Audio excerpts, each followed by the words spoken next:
Have you ever felt completely alone, even in a relationship? You lie in bed next to someone, hear their breathing, feel the warmth of their skin, and yet somewhere deep in your chest you feel an emptiness, like something's missing. And for a moment you ask yourself, would I be better off alone? But then comes the fear. What if I'm lonely forever?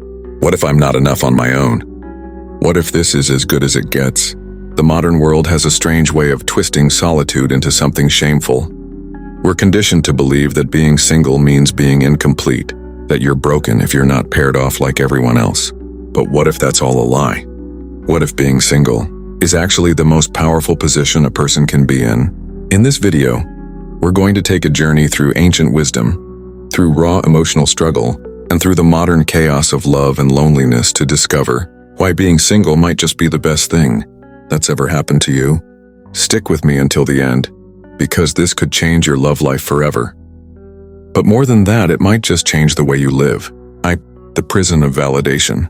When Marcus Aurelius wrote, "The happiness of your life depends upon the quality of your thoughts," he wasn't talking about positive affirmations or motivational quotes.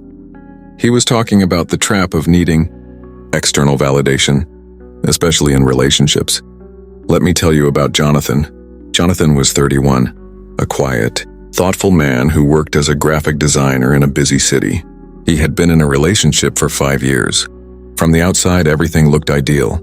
Vacations, Instagram smiles, matching outfits on holidays. But internally, he was unraveling. He didn't recognize himself anymore. He had given up his hobbies, slowly stopped seeing his friends, started speaking in we more than I. His life had been carefully molded around someone else's preferences.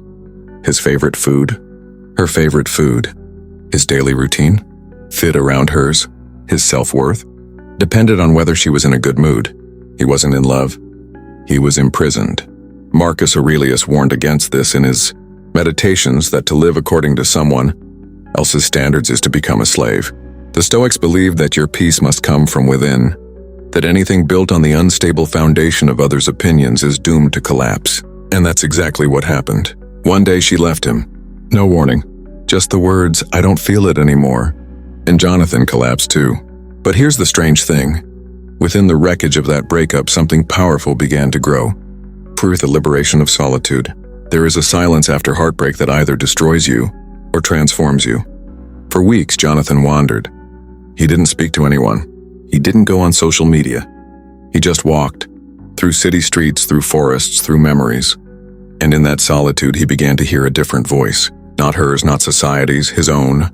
He remembered what he used to love before the relationship. He picked up an old sketchbook he hadn't touched in years. He cooked dinner for himself, not to impress, not to share, but because he wanted to nourish himself. And slowly, he began to understand something that Stoics have known for thousands of years. Freedom is not found in companionship. Freedom is found in self-possession. Seneca wrote, "As long as you live, keep learning how to live." Being single wasn't a sentence. It was a syllabus. Third, the myth of incompleteness. There's a popular phrase, "You complete me." Romantic sweet poison.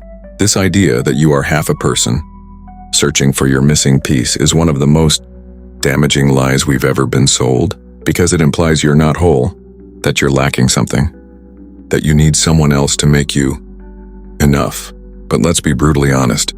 If you don't know who you are alone, you'll never know who you are with someone else.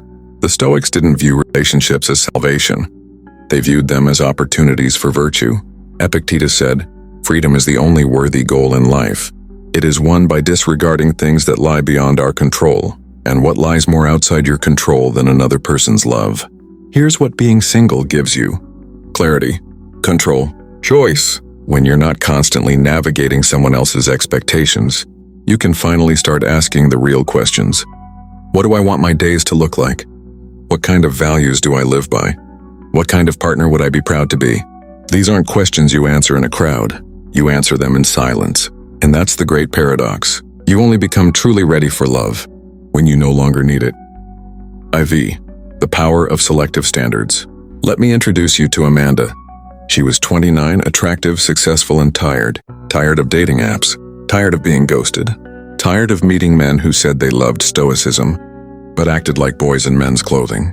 So she stopped dating. not out of anger, not out of bitterness. She just paused.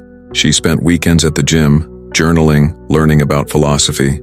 She read Marcus Aurelius, meditated daily, and started working with underprivileged kids in her city. Slowly, her sense of self grew stronger, and then something shifted. Her standards changed. She no longer saw being single as a curse, but as a filter, a protective barrier that weeded out the weak, the insecure, the emotionally unavailable. She had realized, you don't attract what you want. You attract what you are.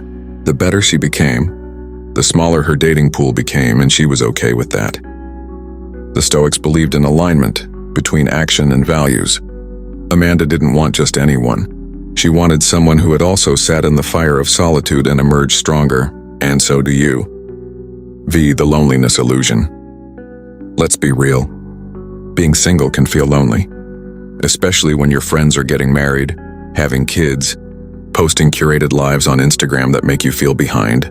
But Stoicism teaches us this. Loneliness isn't about the absence of people. It's about the absence of purpose.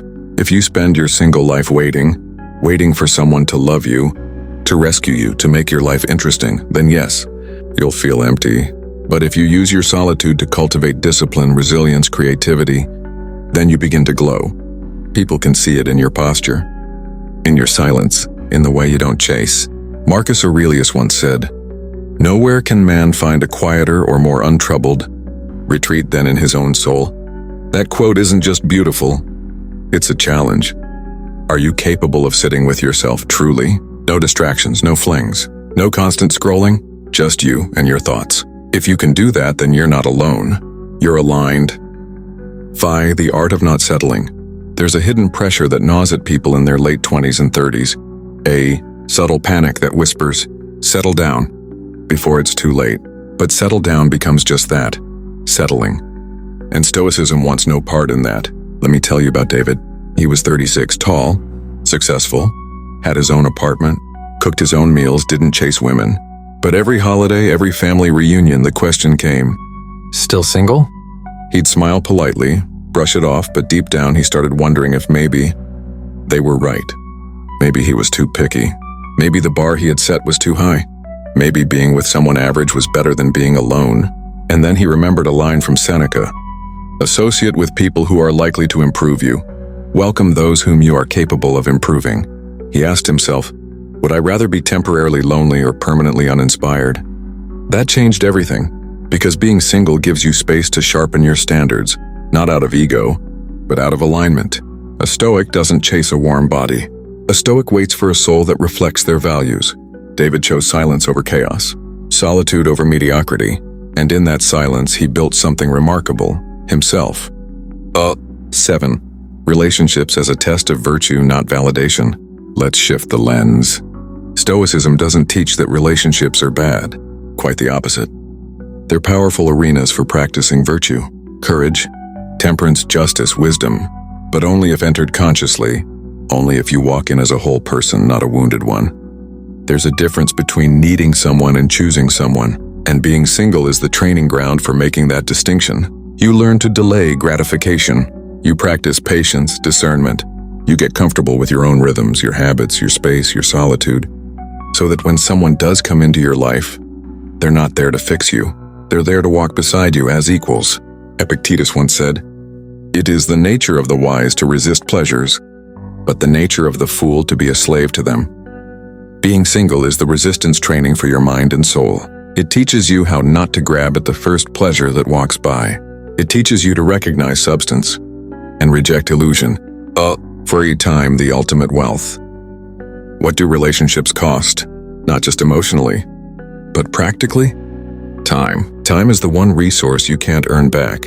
And when you're single, you are in full control of how you invest it. No compromising schedules. No long phone calls that go nowhere. No arguments about weekend plans. No hours wasted analyzing texts or decoding silence. You have your mornings, your rituals, your nights. Every hour is a seed and you get to choose what to grow. Fitness, skills, business, spirituality. Marcus Aurelius wrote, "You could be good today, but instead you choose tomorrow." How many people lose years waiting on someone else to love them the way they want? Being single frees you from that trap. It gives you back your calendar and with it your life. The mirror of singleness. There's a dark side to solitude. Not the silence, but the reflection. When you're single, there's no one to distract you from your flaws, no partner to blame for your unhappiness, no relationship drama to hide behind, no sex to mask your spiritual hunger. It's just you, the mirror, and the truth. This is where most people run, back into dating apps, back into shallow connections, back into someone else's arms just to avoid facing themselves. But the Stoic doesn't run. The Stoic stares back at the mirror and asks, where am I inconsistent? What wounds have I not healed? Where does my peace still depend on others? And then they go to work. They journal. They read. They walk in nature. They study their triggers. They build a deeper, quieter kind of strength. Because they know the greatest relationship is not romantic. It's internal. As Seneca said, a great mind becomes a great fortune. The redefinition of strength. In our culture, being single, especially as you get older, is often seen as a weakness. She must be hard to love. He's probably emotionally unavailable. They're probably too picky, but Stoicism flips that narrative completely. To the Stoic, needing no one is not weakness. It's mastery. Mastery over impulse. Mastery over loneliness. Mastery over your own mind. Let me tell you about Carla. She was 43, had been through a divorce, 2 heartbreaks after that. She'd been called too strong, too independent, too much. But she didn't shrink. She grew. She turned her 1-bedroom apartment into a sanctuary, a place for reading, self-reflection, breathwork, and coffee by candlelight. She ran her own business. She traveled alone. She helped young women learn how to build boundaries. And when asked why she was still single, she didn't flinch. She simply said, because peace is expensive, and I refuse to bargain. That's what Stoic strength looks like. Not in coldness, not in pride, but in the refusal to give away your inner world for cheap affection. To being alone without feeling empty. There's a difference between being alone and being lonely. Loneliness is a craving. It says, I need someone else to feel whole. But solitude is a statement. It says, I am already whole and I choose who to share it with. This is the critical difference Stoicism teaches us. Solitude is not absence. It's presence of self, of awareness, of freedom. When Marcus Aurelius wrote his Meditations, he did so alone, quietly, privately, not for applause or approval, but for clarity. He asked questions like, what is in my control? What is my duty today? What will I be proud of when I die? These are not questions answered in the noise of romance. They are answered in the stillness of solitude. When you can be alone and feel full, not hungry, not desperate, not restless, you have reached a kind of power that few ever touch. And once you taste that power, you stop begging for crumbs. See the paradox of attraction. Here's something strange. The moment you fully accept being single, when you genuinely stop seeking, stop scanning every room for potential partners, stop fantasizing about being rescued, people start noticing you. Why? Because stillness is magnetic. Most people walk into the world with an energy of need. You walk in with presence, calm, purpose. You don't ask for attention. You draw it without a word. Stoicism makes you solid, reliable, steady. You become an oak tree in a world of swaying grass. And others feel it. They lean toward you. They want to understand your peace. They wonder what you know that they don't. The irony is this. When you no longer need anyone, everyone wants to be near you. 3. Dating from strength, not scarcity. Eventually, someone will come along. It might be next week. It might be years from now. It might be never. But if you've done the inner work, it won't matter. Because your fulfillment won't depend on whether someone stays or leaves. You'll date with detachment. You'll love with depth, but not desperation. You'll give without losing yourself. You'll walk away if necessary. Not out of anger, but out of integrity. And that changes everything. The Stoic doesn't avoid love. They just don't worship it. Because they already worship something deeper. Character. Principle. Peace. Theory, emotional independence, the highest form of freedom. There's a form of slavery that doesn't require chains. It's when your emotions are held hostage by someone else's behavior. You feel happy when they text you. You feel anxious when they don't. Your peace lives in someone else's pocket. Stoicism calls that madness. Epictetus warned, If someone succeeds in provoking you, realize that your mind is complicit in the provocation. Being single allows you to unplug from that emotional codependency. It trains you to stabilize your joy, to root it not in who loves you, but in what you love about life itself. Let me tell you about Anthony. He was always the relationship guy. He loved hard, fell fast, and every time the same pattern unfolded. Infatuation, obsession, collapse. It took 3 heartbreaks in 5 years for him to realize he wasn't in love with women. He was addicted to validation. So he stopped. No dates, no DMs, no desperate searching, just solitude and silence and brutal honesty. He started journaling every morning, walking every evening, reading Stoicism every night, and somewhere in that rhythm, his emotional temperature changed. He stopped waiting, stopped craving, stopped reacting. He had rewired his emotional center. That's what singleness offers, a space to heal the dependency you never even knew was bleeding you dry. Ixthene, the relationship with death. This might sound dark, but it's at the heart of Stoic thought. Marcus Aurelius reminded himself daily, you could leave life right now. Let that determine what you do and say and think. Most people live in constant escape. They chase distractions. They hide in relationships. They numb themselves with noise. But when you're single, there's nothing to hide behind. You're forced to face time, mortality, the end. And in that confrontation, you become sharper, more awake, more alive. You start asking different questions. What do I want my life to feel like? What values do I want to live by? How do I want to be remembered? Being single gives you space to live deliberately, to confront death, and in doing so, reclaim life. Because the Stoic knows death isn't the tragedy. Wasting your life is. Choose the purpose over pleasure. In a society built on instant gratification, being single is almost rebellious. No hookup culture, no late-night texts, no drama-laced validation loops. Just purpose, discipline, direction. When you're single, you can align your life around your mission, not your mood. Let me tell you about Sarah. She was offered a 6-month creative fellowship in Japan, but she was in a situationship, one of those undefined, emotionally messy things. She almost didn't go. Until one night, reading Marcus Aurelius, she stopped on this line. At some point, you have to realize that some people can stay in your heart, but not in your life. That was it. She left alone. And those 6 months, she didn't just grow as an artist, she became herself. No one to shrink for, no one to mold herself around. Just the raw pursuit of excellence. When you're single, you can chase your calling with total devotion, because purpose, not pleasure, becomes your compass. Freisender, the detox of solitude. Every person you date leaves a residue, a voice, a pattern, a wound. And if you don't take time between connections, you carry those ghosts into your next relationship unconsciously. Being single is a detox.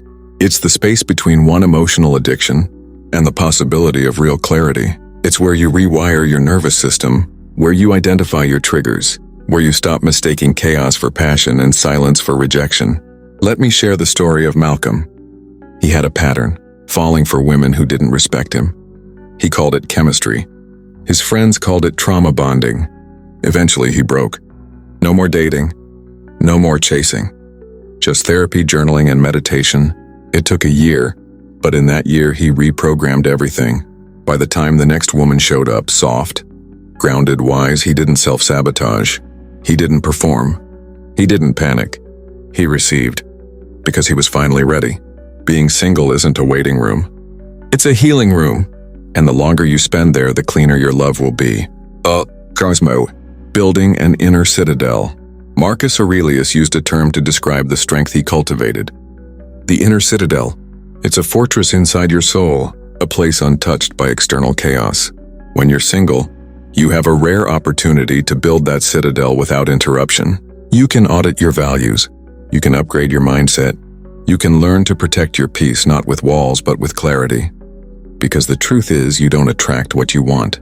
You attract what you are. And if you're still anxious, reactive, needy, then the people you draw in will mirror that. But if you build your inner citadel, you become untouchable, not in a cold way, in a calm way. You don't react. You respond. You don't cling. You choose. You don't chase. You attract. That's the silent power of the Stoic single life. Fisair, love is a byproduct, not a goal. Here's something no one tells you. When you stop looking for love, you start becoming love. You radiate peace. You live with intention. You listen with presence. And one day someone sees that. Not because you seduced them, not because you performed, but because your stillness made them feel safe. This is the paradox Stoicism teaches. Don't chase outcomes, master yourself. Don't obsess over timelines. Trust the process. Don't beg the universe. Align with it.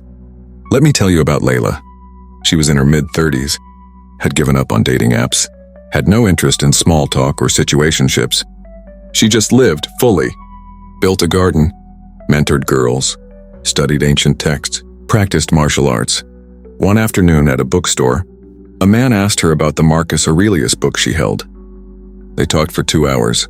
He didn't sweep her off her feet. He matched her pace. And that became the foundation. Not urgency, not longing, but quiet resonance. That's what happens when you stop needing and start being. XX, the power of saying no. The longer you're single, the more fluent you become in the language of no. No to drama. No to confusion. No to half-love. No to people who don't know who they are. And every time you say no, you say yes to something bigger. Your peace, your standards, your sacred energy. The world will tempt you with cheap intimacy, temporary highs, fleeting thrills. But the Stoic knows, not every appetite is meant to be fed. Seneca put it clearly. The greatest wealth is a poverty of desires, and the single life gives you a unique power to control your cravings before they control you. Because if you can master your appetite for affection, you can master anything. XV, from loneliness to sovereignty. At some point in your journey of singleness, a shift happens. What once felt like loneliness begins to feel like sovereignty. You stop seeing yourself as half of something. You stop framing your life as an incomplete puzzle. You realize you are not a fraction waiting to be made whole. You are a complete being capable of building meaning, joy and peace from within. It doesn't mean you'll never want connection, but you'll never need it the same way again. And when it does come, when someone finally meets you at the level you've reached through silence, struggle and self-mastery, you won't cling. You'll choose. From clarity, from peace, from power. Corsair, rewriting the narrative. For most of your life, society told you that singleness meant failure. No wedding ring? You're behind. No partner? You're incomplete. No children? You're selfish. But what if they were wrong? What if being single is the most sacred season of all?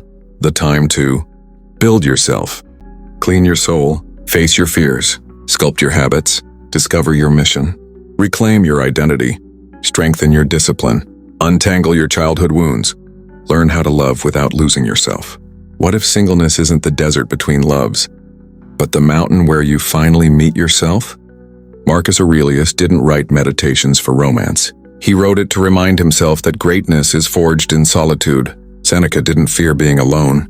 He feared being a slave to emotion. Epictetus didn't chase connection. He chased virtue. They weren't bitter. They were free. And if you walk the same path, you can be too. X7, one last word. If you've watched this far, you already know. This wasn't about dating. This wasn't about staying single forever. This wasn't about avoiding love. This was about becoming so whole that love becomes a choice, not a compulsion. So emotionally complete that partnership adds to you but no longer defines you. So mentally fortified that solitude no longer scares you, but nourishes you. So spiritually alive that your standards no longer shrink to fit loneliness. There will come a time for love. But until then, use this time, use this space, use this silence, because you are not missing out. You're leveling up. And when the right person arrives, they won't find someone waiting to be rescued. They'll find someone who already built their own kingdom. With that said, thanks for watching, and until next time.